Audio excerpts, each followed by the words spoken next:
Welcome, everyone, to a very special episode of the HR and Payroll 2.0 podcast. I'm Pete Tiliakis, and as you can see, we're here live at Zoho Day 26, a real privilege, and I'm exceptionally thrilled to have my good friend and one of my peer analysts, Holger Mueller from Constellation Research. Welcome to the show, man. Thanks for having me, Pete. Yeah, great to be here. Yeah, it's long overdue, man. We should have done this way sooner, but yeah, look, man, we're at Zoho Day. This is a real privilege. I've been working. I think I've been in and around the Zoho ecosphere, as you call it, maybe for about 5 years, but I know you've been covering them for much, much longer.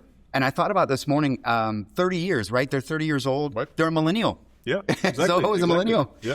But you've watched them kind of grow up. What are your thoughts from this week and what we heard, just around AI, the OS stack, all that sort of thing? Right. No, I think it's, Zoho is admirable in a certain way because they're the incarnation of horizontally integrated and vertically integrated, right? Yeah. So horizontally integrated, right? Everybody has built an ERP suite, right? They launched ERP here at the conference, right? So it was overdue kind of like, but they also have their own text processor, their own spreadsheet, their own presentation software, their own collaboration software. Right? Yeah. So they made it wider, right? It's basically think of your ERP package plus Microsoft Office or G Suite. But then they also go vertical in a sense, right? I mean, exactly. They have their own browser.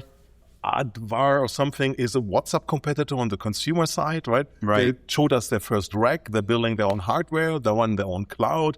They have a big PaaS offering with managed engine, which for the first time they're bringing here. So it's kind of like coming more together. So they're like first do-it-yourself in any aspect, right? So that's the main differentiator, I think, for Zoho. And they do this at an amazing price, right? Yep. So at every customer you talk to, say, price is better. And the thing that we both love is they do payroll. Right? The ERP suite, right? A lot of people From don't the know finance that. side. Yeah, no, it's because it's pretty new, right? Yeah. Also largely spurred by the need of paying Zoho employees around the world. Right. But that's fine, right? Drink your own champagne, as we say. So yeah. Yeah, Zoho people too. Like I think it was 3 years ago. I don't know what the numbers are now, but 3 years ago they had over 15,000 customers using that out of the 1 million customers that they have, which is an impressive number as it is, right? I mean, you think about something like ADP has 1 million customers. Right. Zoho, much younger, half the age. Right. Equal number of customers, and a very robust system. It's interesting. I was in the elevator with a gentleman not from this conference, and he noticed my badge, and he asked me what Zoho was, and I kind of paused for a moment because I was like, man, I told him, I said, they're an ERP, I guess is the easiest way to explain it to you, but I said there's actually so much more to what they offer, and it is impressive.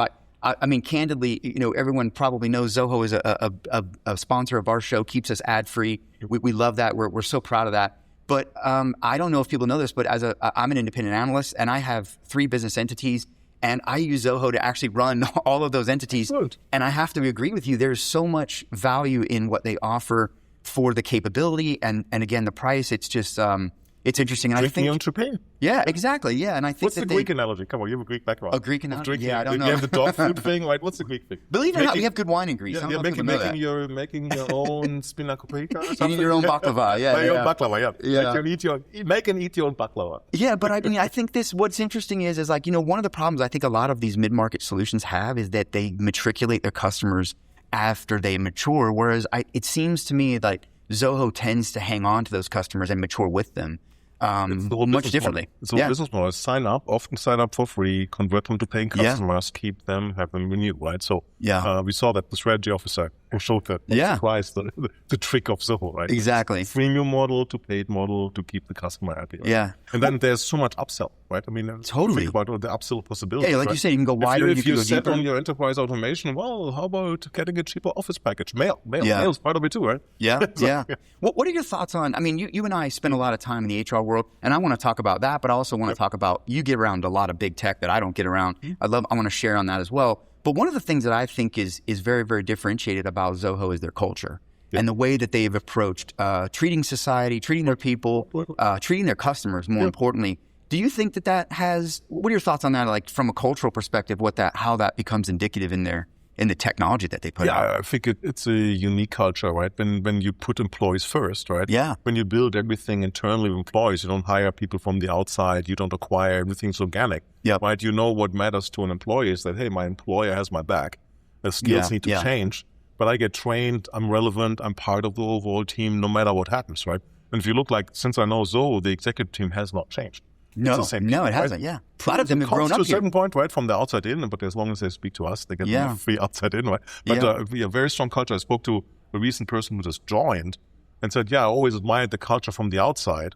And it's really like this. And he's there since 2.5 months, 3 months or something. Yeah. It is interesting. And I think that, one of the things I like about what they do is, we talked about the talent crunch that's going on, that's continuing to go on, right? The skills gap. I mean, Zoho has really created their own talent, right? Their own Zoho University and now all the investments that they make in talent. I think it is really, really, really, really fascinating. And it helps to be headquartered in India, right? In the secondary hub, their own whole secondary hub. Location strategy, right? I think 2 years ago we were in McAllen, Texas, right? Right, yeah. And to look up SpaceX. maps where that is. Yeah, we got to go to SpaceX. Which was cool, right? It was from just a bus right away. Yeah. But the second center and having the India talent, right? I mean, over 2 million information science graduates every year coming in the market, right? So it's not hard to hire developers, right? Absolutely. Absolutely. And then they have a great reputation in India in general, right? They have a WhatsApp killer. Like right, which was out of the roof of being a locally sourced, no data goes to other places and so on. So very interesting and great reputation. And where I see them the most is at airports. Exactly. Totally punching above their weight, right? The last thing, we were both in Europe right last above week. Security. Like I'm flying back with the United Airline, whatever, and the third advertisement on the movie screen is Zoho. How do they do this? Right? They're a relatively small company. They're everywhere. Yeah, I've been through a few airports. I think here, but definitely in Austin, but I've been through a few airports where I see Zoho sort of papered over the security section of TSA. And I think that's very interesting because very on brand, because they are very secure platform, the way they go about their data and all that. So I really like that. But look, I want to talk SaaS. I want to talk AI. So look, we talked. This was a key highlight yesterday about there's so much spin going on and spin out, I guess, and anxiety going on in the media around SaaS is dead, right? No more SaaS. We've got companies like, Klarna has ripped everything out and using AI, which I think is absolute insanity. You wonder why. And they've come back. They've come back. Oh, yeah, they reeled that back. Yeah, they reeled that back real quick. I think you'll figure that out. The revolutionary has become more mainstream. But seriously, cut through the nonsense here. What is SaaS dead? Are we talking about the future where we're just purely going to be talking to AI? I mean, what are we looking at? Even the guy who started it was Satya Nadella, right? Agents are the end of SaaS, right? In a second explainer, there's a video around since 2 weeks or something, like 3 minutes long, where he says, it's going to happen. And oh, by the way, our Dynamics revenue got a massive boost, right? So the way how I see this panning out is last year was the battle for the advanced companies for where do I put my data, right? And many companies still have to figure out in 2026 where to put the data, but the advanced companies, this year it's all about, I have my data in one place. How do I build agentic applications? Right? Now, this is going to take some investment from SaaS away, because for the first time you can have an agent call multiple SaaS backend properties. Right. Before was 2 UIs for the agent, so massive. My research area, enterprise acceleration, right? If you build the right agent, magic things happen in your enterprise, right? Because you hide all the backend systems and very intuitive, right? We can talk faster than we can type, right? Why do we use mouse clicks and have to figure out UIs if I can talk, right? That's the real revolution right now. Then behind the scenes, something agentic. What will be the SaaS comeback, in my prediction, for which is always a little aggressive, so we'll see 2 years later, is all of a sudden people realize, oh my God, my backend systems don't scale, right? Let's take the example, right? I have 2,000 call center agents, everything is humming nicely, right? Never 2,000 are there, they're sick on vacation, so maybe 1,800, right? Now I gave everybody of those 2,000, 1,800 agents 4 software agents. My backend system doesn't scale. Yeah. So I have to renovate, modernize, make my backend system scale. And guess where does this backend system run? It's not being magically written by AI. No, it's a SaaS application. Right. So I predict the SaaS revenue is going to bump up next year on the massive companies, because I realize I need to modernize my infrastructure. Right. In my applications, we have to scale to the AI era. Right. Yeah. But I mean, what happens if we have companies who aren't even on the cloud yet? How are they going to make this jump from, I was walking down the hallway at one of the HCM events and I was talking to, I want to say it was at Cornerstone. And I was talking to one of the talent, learning development leader, an executive. And I asked her, what are you using? What are you doing? And, she told me, and then, I asked her about, what's your kind of roadmap? What are you guys thinking about for the year? And she told me.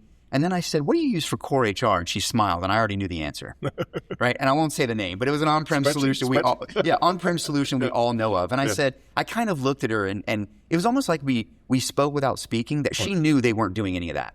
because of the fact that they're not even on a cloud platform. Who knows if it's, if they're where or what they're doing otherwise outside of just HR. But how are these companies how are they going to make this jump when we haven't even, if SaaS is dead and you're not even on a SaaS solution, how do you do it? What do you do? You cannot do it. You can't, because right? Let's say you do everything on premise, you can probably get away, build your agents. And then you want to the solution that you need a 4 times bigger system in the backend. How are you going to do that? Yeah. And how you're going to come to a screeching halt, right? Then you have to say, well, we have to upgrade our backend ERP system, which is a 3 to 6 to 9 to 12 to even longer effort, right? In the meantime, you cannot scale for AI. Right. So your competition is going to do not so nice things to you, right? So if you're not running in the cloud and still have concerns about the cloud, you're definitely doing something. Yeah, right. So AI is the main mover from a cloud perspective, right? Because the cloud offers you elasticity, right? Elasticity, which is the main design part. And we've been talking for the longest time, thought of us, of the elasticity on the architecture side, which is, of course, behind that.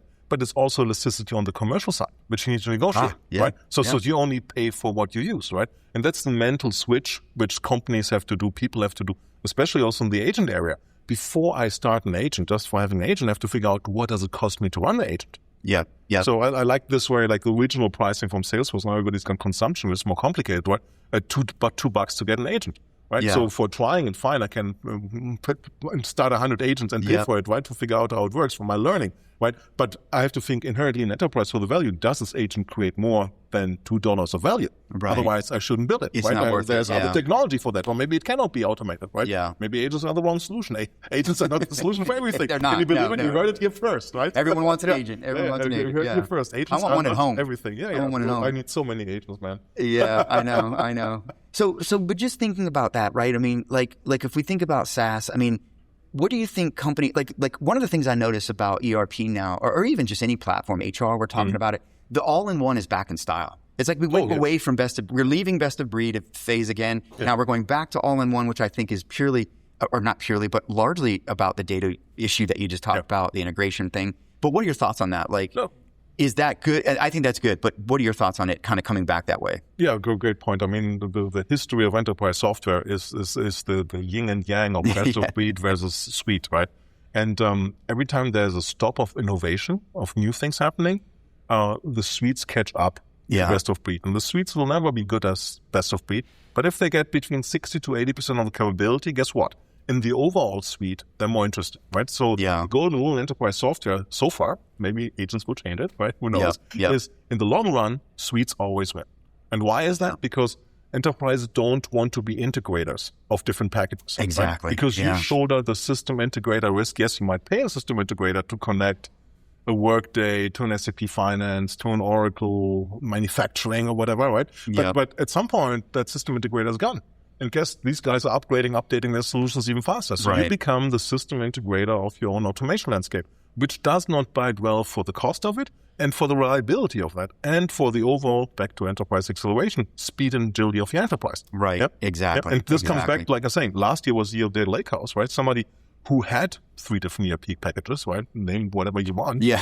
To an HR core, a different payroll, 2 talent management suite, and then a learning suite. Like, how am I going to get the data together? Where I'm going to put this, right? So I was thinking last year, not so many have woken up, CEOs, where I was I'm paying for 7 to 9 data lakehouse in the cloud. That's too many. So how many am I going to consolidate? And here comes the suite argument to what you're saying, right? The ERP is going to be one because of most critical automation there. Yeah, There's one called data gravity, right? Hopefully we talked about this. I'm in the cloud, so I have my preferred cloud where lots of stuff is. I've invested, I have some data scientists, quants guys who are doing stuff which I shouldn't touch for the CEO and so on. So they can have what they have on their machines or whatever. You should go down to 3, not having the 9 plus, right? And everybody's like, it's like the oil rush, right? If I have the data, there's some gravity, right? Yeah. Great point. Yeah.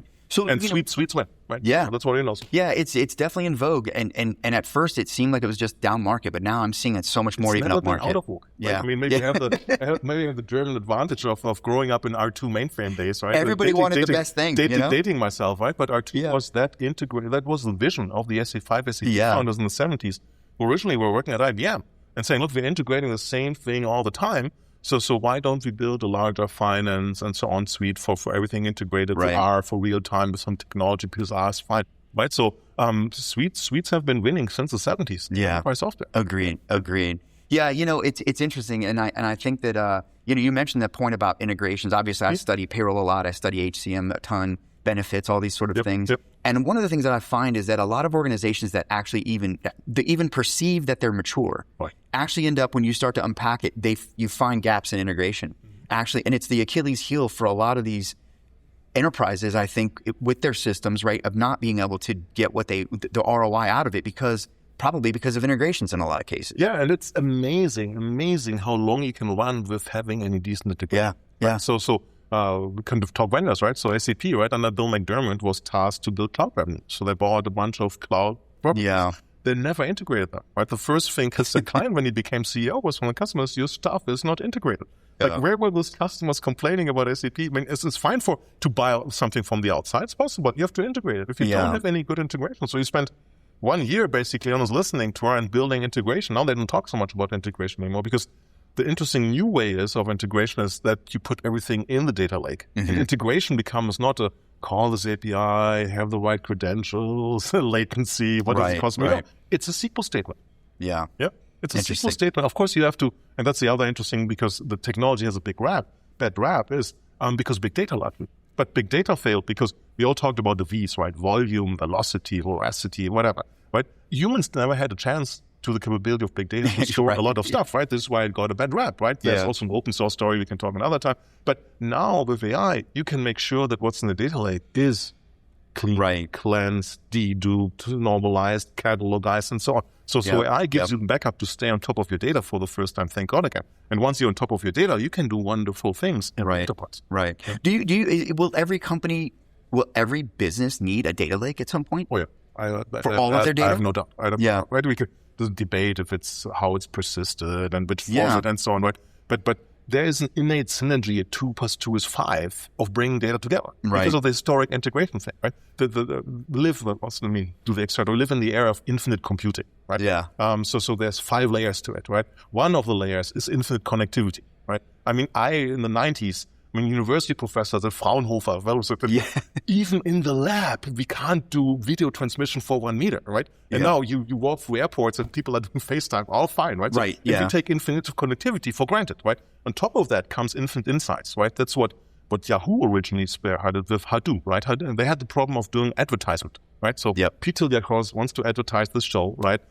In southwest of the US, right? I don't know how many people talk HR, have searched your and my name and so on. But Yahoo or Google or Meta today don't know that either. So they have to go back to the search history and what they know about the users. And the search is constantly evolving. So Hadoop was invented as a way to store everything without knowing what to query. Gotcha, right? And the original version took a minute. But in the minute, if you called me, I want to advertise the Zoho or Zoho or whatever, I mean, in the minute, I would get a fair price for you because I know what people have been using.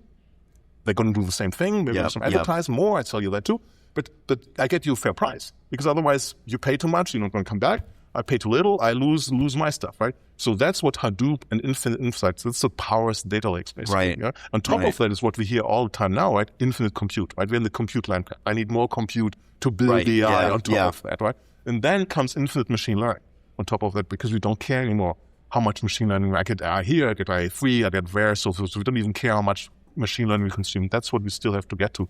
Then ultimately, it's what I called originally deep learning, right? So it looks over your shoulder, it looks what you do, say, hey, I notice you're always booking on this website, let me book the flight for you. And we see some of the things of the MLM with the LLM vendors trying to get into e-commerce, right? Yeah. So infinite insights. Infinite computing, infinite insights is the data lake level, and companies have to catch up to it.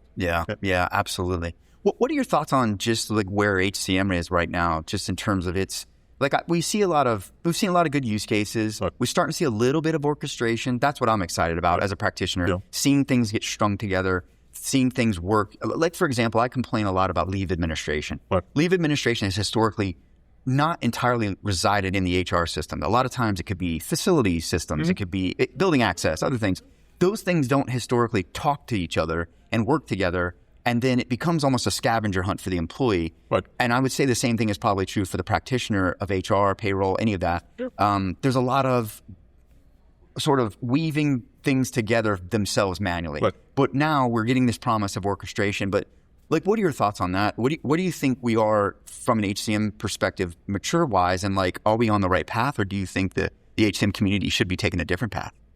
I think orchestration is important. Yeah. I think the orchestration kind, the business process modeling, the API hubs and so on, it's good if you have an API hub today, right? As a vendor, as an enterprise, right? It helps you, right? But I think the need of there's a big debate, right? Religious debates in the past, right? Between copying your data, replicating your data, having it in place and ready to go from wherever you want, or federating the data set. Oh, we're going to leave system. We're getting this from the swipe system. Let's see what the swipe system. Oh, shoot, the swipe system is down. So let's see what happened yesterday. Oh my God, the time attendance system is down as well. Bad luck, right? Whereas if you push, you swiped in, boom, it's in the data lake. You look in the data. So my hope is that it's not going to be orchestration so much. It's going to be SQL.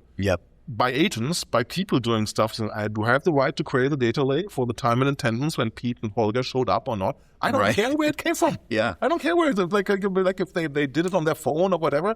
It's all pushed in data lake, and that's how things should be happening, in my view. Because it's the only way to build the agents. Because on the federation too, I mean, like 10 plus years in the heat of the debate of federate versus replicate, right?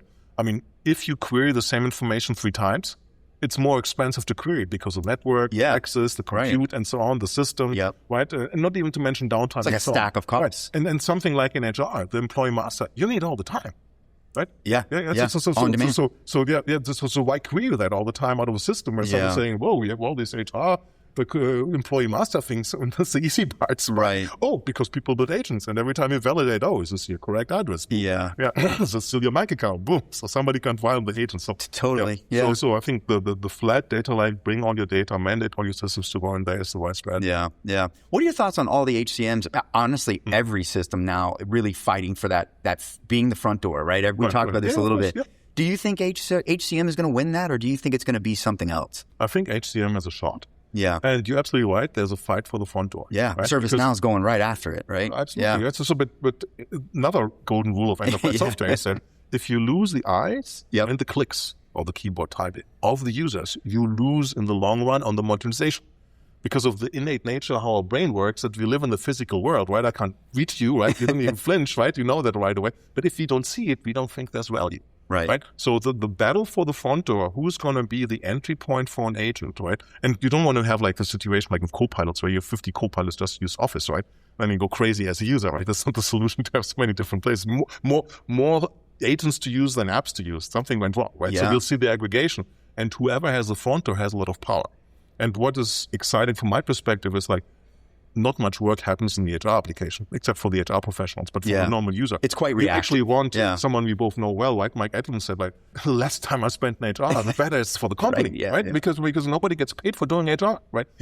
So the key thing is bringing knowledge work, which is a white-collar work, right? I mean, if I'm a factory worker, there's very little I can bring to you when you're hammering or screwing or putting a door on a car, right? What can software bring to you? But if you're a knowledge worker, your email, your calendar, your documents, how you create them, how you write them, and so on, that is much, much more time that you spend.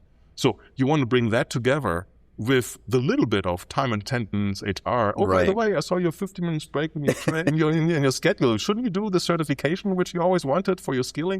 Perfect, right? That could actually work, right? How many skilling demos and like train this thing have you seen, right? Bring this together is, I think, the critical thing. So it's interesting what we'll see. The closest attempt in the industry right now is what we see at Workday, right? Thanks to the Sana acquisition, right? And if you talk to Workday, I mean, Sana, yes, is a learning solution, but the value is really their access, their open access to go to every other things, right? Interoperability. People have tried that, right? We were in Prague last week with ADP, right? ADP in the original Lithion, now next-gen HCM, but you can access to all, to Drive, to OneDrive, to Office, to your email, and so on. Right? The vision was there.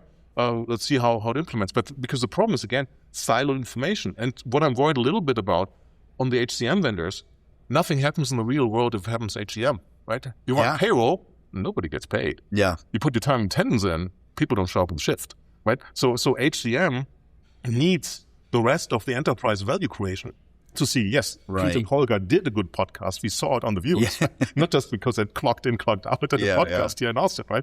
So that's the connection is really important, which again is the wider suite integration. And that's where people do the people analytics, integrate data here and so on.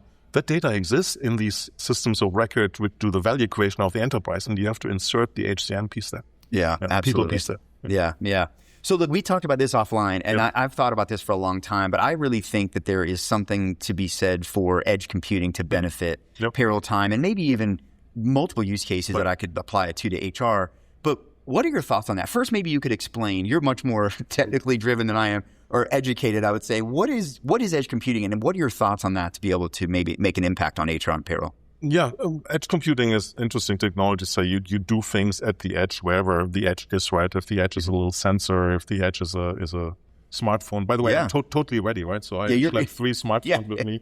At your edge stack. Because of the limitations of the edge, right? Yes. I don't have network on this one, but I have network on this one. I pay through the wall for roaming on this one. Oh my goodness. This one is out of battery. This one is not out of battery. So that's the limitations of the edge, right? And there's charm in the edge, but to do any automation there, first of all, the security thing, right? We know about the Chinese or whatever security cameras which can get hacked and whatever. So they know who's coming to your door without you knowing it, or they build a small Wi-Fi network and so on. So the security issue. And then there's a software update issue. But to a certain point, what your vision is happening, right? Because you see how many, like the clock is always the critical factor, right? Yeah. I mean, people say, look, I wasn't late. There was 20 people in front of me. One clock was broken. So I was late. You didn't give us enough clock capacity. Yeah. So it's interesting how long it takes companies to change to smartphones to clock in, clock out, to do geofencing, which you can do since 15 plus years or something, right? So it shows how slow the adoption is. But edge computing has a charm. Edge computing has a massive software overload when you want to really push business applications there. Yeah. And all the software vendors are lucky to a certain point that there's the app economy. Forget about the enterprise for a second. Right. But the app economy is enabling the update of your enterprise software because it's the 1st of March and your deduction times or payroll break times or your labor union things are there. And it uses that massive normal app economy upgrade cycle to update your 10% or so, which are business apps on your phone. Right. So it just comes for free. Yeah. But if that wouldn't be there, and I remember I was building mobile apps in the 90s, updating your mobile apps was a nightmare. Updating your laptops, right? Having like users who like salespeople or CRM wasn't part which way do I put the DVD in? Or the disk in? Or my disk is broken, and then they're on different versions, and then the wrong data. All nightmare. So the edge is totally working as the smartphone platform, right? Again, infinite connectivity. Yeah. Right? Everybody's connected. Yeah. And you can push we're stuff all to walking it. around with a computer in our pockets, right? And we are, that's where so much better than the computer we first had, right? So exactly. The computer we had 5 years ago, right? Yeah. And I talk to leaders, HR leaders all the time, and they'll say, like, look, the only way we can get it, especially with heavy frontline, the only way we can get employees to engage with technology is if they can pick up a shift, look at their paycheck, or make money, basically, right? Whatever, EWA, whatever it is. Yep. But the point is like, I just think that there's so much, we're walking around with the computers at the edge. We are the source of the data and the activity and the actions. Good. Why can't it be pushed in? And then you think about real-time payments and the ability to move money instantly, calculate payroll instantly, move money instantly. It's all kind of lining up there. I just wonder if the plumbing is there and if it's worth actually investing in something like that as an HR tech firm. I don't know. Maybe it's an Oracle SAP kind of a big tech thing. Right. I mean, the interesting thing is I would expect theoretically, because PCs are not so prevalent, right? Yeah. Out of Latin America, Africa especially, right? Everybody has a smartphone. Yeah. Right? Some parts in Asia that there would be HR vendors which are mobile only, right? And the HR professional, which is really the only one, or maybe the executive who wants to have a bigger screen and has a PC and so on, they will just display Cast or whatever Apple's technology is, right? To display what's still on your phone, right? You connect your phone, and everything is running there. Yeah. So I think there'll be a solution for doing this, right? And to a certain point, payments is where it starts, right? I mean, we had Zoho like UPI. What a massive innovation! People being underbanked now being banked with just showing barcodes, paying for the barcode, and with the pitch, right, which the credit cards have when we come up here, you see them on the terminal, right? Your NFC beeps, super safe, right? But you don't really know what you got paid, right? So you have to wait for the pop-up that you really paid the right amount or not the right amount. And with UPI, you get the display, and then you hit on your phone, right? You're in control what you're going to do. And then, of course, the transaction cost, right? The transaction is the micro sense, right? The credit card transaction is in the significant sense, right? So very, very interesting. Yeah. Something on the payment side. But mobile-only HR vendors for everything. Right? Yeah. Because the people who need a computer on the HR side, so much is happening on apps, right? I mean, my ADP and all of them, right? Workday, UKG, they all have But they're always mobile apps are important, Yeah. but they're always afterthoughts. First, we build the web app, right? And then Right. be doing a mobile app, problems, and so I don't care how it's going to be built, right? But being a mobile only, a smartphone platform only HR vendor, if you Yeah. here first, if you want to invest in it, I think there's some charm to it, especially for the you say the unbanked, right? There's the under HCM part of the world, right? Yeah, totally. So what are your thoughts too? I want to kind of pivot here. I know we've maybe run out of time, but I want to talk a little bit about this. You know, one of the things that we see in the news more now is just this idea that IT and HR are going to get closer together. And I do think that is true from the perspective of HR is going to have to get increasingly literate with technology and AI more than they've ever been in history. Right. And there's a literacy gap right now. Right. For sure, we all have one. We're all learning. But what happens as that develops? Like, does IT, certainly they need to be much more involved in where and how the data is being used and the governance of all of that and the security of the systems. But does HR and IT get together more in the future? Do you think that happens? I think everybody will have to get more of a technologist. Yeah. The irony of HR is that because HR had IT, the infamous HRIT. HRIS. HRIS, HRIT, right? Kept the HR person saying, oh, this is technology. Let me talk to my HRIT person. Kind of like institutionalizing the HRIT function, which largely hasn't helped HR people to stay on top of technology like their peers in manufacturing, in sales, in marketing, in finance, right? I mean, that's funny, right? Because ERP or enterprise automation started in finance, right? And it was rocket science. You had to write your own custom software. There was no standard software and so on, right? There must have been, IT was for finance, right? And then you added payroll, right? And I don't know when it happened that someone said, okay, the HR people don't know this so well. We give them HRIS, HRIT person there. And that became somebody who can speak to IT. Is what exactly. I don't want to deal with HR people. I'm like, you get to visualize IT. And that has held them back because on the flip side, do you ever heard of manufacturing IT? I know. CRM IT?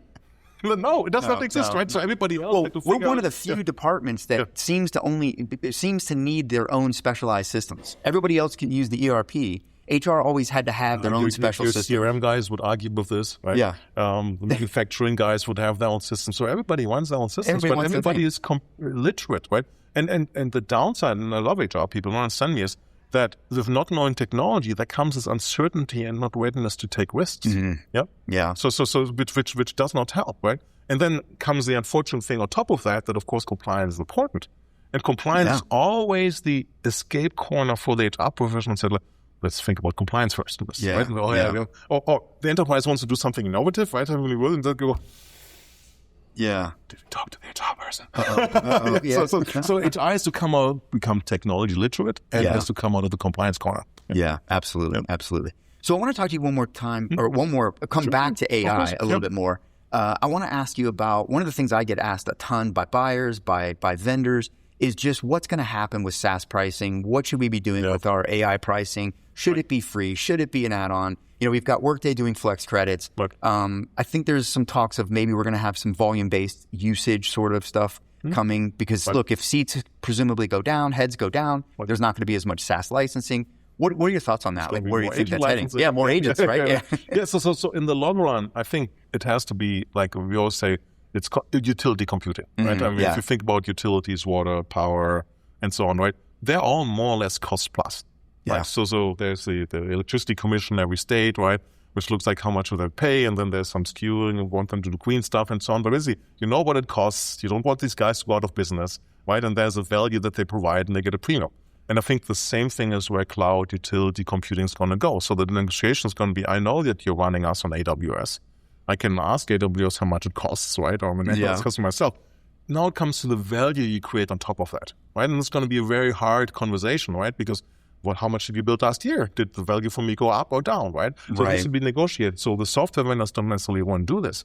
But the liability of the software vendor to pay enough per seat, right? The classic per seat pricing. We're going to put so much buffer on there. And a few people use more. There's always some contingency. At the end, we come. But that's scary business in the era of AI, where I don't know how many agents are you going to build. And this is why we see all this innovation around pricing for agents, right? And Salesforce, who is the first with Agentforce originally, right? The $2, we mentioned it before, is changing it the second time now. So it's hard to get right. And it's a big learning process, which comes back to the point which we were saying earlier. I need to think about when I consume IT, how is it incremental for my business? Yeah, it might be legally mandatory, necessary, so I have to do it anyway. It's sunk cost and so on. I still want to do this cheap. But if I do something which changes the way I operate, which is the exciting time with agents and AI right now, it is incremental, accretive to my business. And that step function to scale it up, to scale it down, we take off that day, we do a holiday, everybody go home early, the servers are not running, right? So God forbid we have another pandemic, right? So the scaling up and down, right? That's where the first time I got so many calls from boards I presented to in the 2010 numbers and so on about elasticity in cloud and glazed eyes and so on. What? You did this presentation 8 years ago. I didn't get it. Now the pandemic. I looked at the cost of our delivery fleet. They were not driving. It was terrible, right? The officers weren't driving. Is this what the guy was saying? I didn't explain it right. That's the elasticity of your IT cost. Yeah, that's exactly right. We need to move to the cloud. And AI is going to be a massive, massive push to move to the cloud, to have this ramp up and down. That needs the philosophy change, how to approach IT. Not saying, I paid $300 a year for my office license. Right. Yeah, you see in the office licensing how it's changing, right? How much all you can eat, again, a lump sum payment for getting all the co-pilots you want, right? Right or wrong, right? So somebody's overpaying, someone's underpaying. Ultimately, you should pay for what you use. Yeah, absolutely. Just to kind of round this out, like any advice to like HR leaders out there? We have a lot of HR executives that listen, that maybe are I don't want to say paralyzed, but maybe they're sort of slow getting out of the gate here. Right. What would be your advice to those leaders to get their organization moving forward and to lead? Because I think HR and payroll, especially, there's going to be a much bigger trust factor for them to have to digest, I guess I would say, with AI. Yeah. But they're also, in a lot of ways, I think HR is really going to have to lead the organization because they're going to have to help reskill the organization. Right. So because people, in most companies, people are the biggest cost. Right? 80% plus. People are the business asset. We all talk about how hard to hire someone new, to find someone new, aging dynamics and so on. You want to take your people right. And who is the people advocate? Yeah. Right? It should be the chief people, we don't call them off like the chief people officer. Yeah. Right? And then back to what is near and dear to our heart, right? Most people work to live, right? So they want to get their paycheck. Yeah, right? Absolutely. So innovate on paychecks. But my advice it's great we have a technology discussion. Don't be afraid as an HR person. Get inserted into the data conversation. Data conversation beyond HR. The data conversation where the value of your enterprise is being created in sales, in manufacturing, in services, in billing, and see what it means, what are the skills needed, what the reskilling is needed for the conversation. And the nice thing is, right, the problem of the data lakes is, right, how do we secure the data lake, right? Who has access to what data, right? The default way how to have access to something in an enterprise is the reporting hierarchy. Yeah. If you're my boss and you tell me, Holger, you fly to Austin, to Zoho, well, I don't have to worry about the expenses. Right? Yeah. I mean, I have to stay compliant, right? But you told me to go, right? So you had this in the back of your head. It's going to cost me something to go there. Right. So, and who has the reporting hierarchy? It's in the HR core system. Exactly. So talk to your IT people and say, look, in the data class, we should push the HR reporting hierarchy in there. So you can secure every object, right? So this comes from this department, that's the head, that's the people who are in there, they have access to that, right? All of a sudden, HR core, it's kind of like this system of record in the background, which we rarely use, right? Yeah. It becomes a strategic system of access, right? Because what are the other hierarchies in the enterprise, right? We have a cost center hierarchy, right? As an HR person, I don't want to have a cost center hierarchy because everybody knows cost centers are never reflecting the reality, right? Yeah. We have a product hierarchy, which the R&D guys like. Okay, fine. We have a sales hierarchy. That only is how much of your company, right? The people reporting hierarchy, that's the conversation how an HR person should get themselves into talking about the data lake. Yeah. And how you secure the data lake. And how you make sure that I don't run too many agents and I have a budget that comes from you, how many agents I can run. And when I run out of it, you get the approval or whatever, right? So that's what my recommendation is. Get in touch with technology. The nice thing is AI has been consumerized, right? So you can do so many more things here. So what could you do in HR with that, right? Yeah. The good news is it's so hard for people to find out things, right? The other number one thing to do is if your employee handbook is not in some kind of document AI, you've been, I don't know, living under a rock or something, right? And there's nothing to worry about hallucinations, right? You just have your PDF and you make it a conversational experience, right? Everybody should have that. You can do it yourself. You have an instant win in your company, right? And your employees will like it, right? Especially the younger generations who prefer to text and talking in person and so on. Right. Chat and talk to or whatever. To call it chatbot doesn't matter, right? Agent or not. But your employee handbook, right? All your employee directives and so on are super safe to do with any of them because you only feed your documents, right? So searching in the document again, you ask those questions, right? And have an agent for that. So it's an easy way to get your feet wet and get started in that. Yeah, absolutely. Yeah, get in the game. I think you got to get started. You got to start walking down that path, and it starts right now. So it's getting late. Like last week, we heard can't name the company, right? But on stage said they built 2 agents. Yeah, and I spoke to the head of payroll. They're actually running 110 agents. That's amazing. Got a third-party agentic automation tool, and to start building by themselves. Yeah. So I think that's and we saw that this week, right? Microservices is such a thing now for you to be able to customize, if you will. Yeah. It's easier than ever. You don't need to go to IT to build a report and do things. So I love that. Well, listen, this has been fantastic advice, man, and such great insight. I want to do this every year. We need to have like an every year Holger check-in. Do a repeat. Yeah. But I want to wrap this up with a fun one. Who wins the World Cup? Any predictions? It's so hard to say. Like I realized, and I'm transnational, right? I don't care. I have 3 teams, right? I'm from Germany. I grew up in Italy. I have the US, right? So also the race theoretically. And I realized only watching Soccer World Cup since forever, in 2014 when Germany won, you only win if other people don't show up. So it's not so much who's the strongest, but who's not going to show up, right? Yeah. So I can say like Italy is maybe not even qualified. Yeah. So they won't even show up, right? The World Cup about Italy, right? It's happened for the second time. Germany not playing really well. Right? Yeah. The US, I mean, the best player, lucky plays for my team. Yeah. Christian Pulisic, he's injured. He's not playing well. He had stellar September. He was player of the match in Serie A. He was unstoppable. He's injured since October on, off. He played 15 minutes yesterday. Doesn't have the touch anymore. And if your best player doesn't play well, maybe somebody else is stepping up, right, for the US. I think there's an exciting player. You already first played against my team yesterday, Nico Paz, Argentinian, 20 years old, fantastic player. I mean, if Messi is in decent shape to play the World Cup, has a good alternative with like this guy. Okay, I love it. I think Argentina has a chance. It's very hard to defend. They won the last one, am I right? Yeah, it's very hard with Messi. Yes. Yeah, and the rule is that usually the World Cup winner doesn't make it out of the group phase. Like 7 or 8 of the last World Cups, except for one, everybody was out in the group phase, right? Yeah. Germany was out in the group phase in 2018, right? Yeah. So well, my team didn't even make it. So Greece didn't make it this year, but maybe next time. But look, where can everyone connect to you? I'll make sure to share the links. Where do you like folks to get in touch? To reach me? The easiest way is put my Twitter handle on there. Use that, or X handle, whatever, right? That's my priority inbox, right? I look at my X direct message before anything else, but LinkedIn takes the longest. Yeah. Email. Absolutely. I don't like to put my email out there. Get too much spam anyway. So, no, I love it, man. We'll be sure to share that. Thank you so much, man, for coming on. And thanks to everyone for sticking and staying with us. As always, we'll be back with more content and more great guests like Holger Mueller.